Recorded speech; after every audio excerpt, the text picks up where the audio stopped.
కూర్చుంటే గుడ్డిద్ది అంటారు. కదా రాణాలు కూర్చున్నా కూడా రాదు, అది గురువులు ఉండాలి. శ్వాస మీద ధ్యాస. ఎన్నో పిచ్చి పిచ్చి ఆలోచనలు వస్తుంటాయి. కొత్త కూర్చున్న వాళ్ళకైతే గత జన్మ కర్మలు చేసి వచ్చింటాం కాబట్టి అవి పోవాలంటే మనకు పిచ్చి పిచ్చి ఆలోచనలు వస్తాయి. కదులుతూనే ఉంటాం ఆలోచనలు వచ్చినప్పుడు.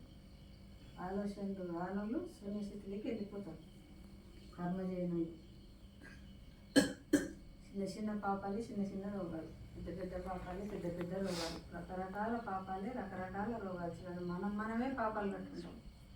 ఆ పాపాలు లేకుండా కుళ్ళులు కుటుంబ మంది జోళ్ళు లేకుండా ఇట్లా కూర్చున్నామంటే మన పని మనం చేసుకోవాలి. మన ఇంట్లో మనం కూర్చోవాలి కళ్ళు మూసుకొని. శ్వాస మీద ధ్యాస. విశ్వశక్తి ఫ్లో అవుతూ ఉంటుంది. సన్న మన ఎన్ని తీగలక పైనుండి మన లోపలికి వస్తుంది బ్రహ్మరంధ్రం ఉంటే. అట్లా వచ్చినప్పుడు తలకాయ బరువుతుంది, కాళ్ళు తిమ్ములు పడతాయి. మనకి ఏ జబ్బునే వెళ్ళిపోతుంది కాళ్ళలో తిమ్ములలో. శ్వాస మీద ధ్యాస. శ్వాసనే గమనిద్దాం. చివరి 3 నిమిషాలు మనలో మనం ఉందాం. ఎవరు కళ్ళు తిరగద్దు, చేతులు వేయద్దు.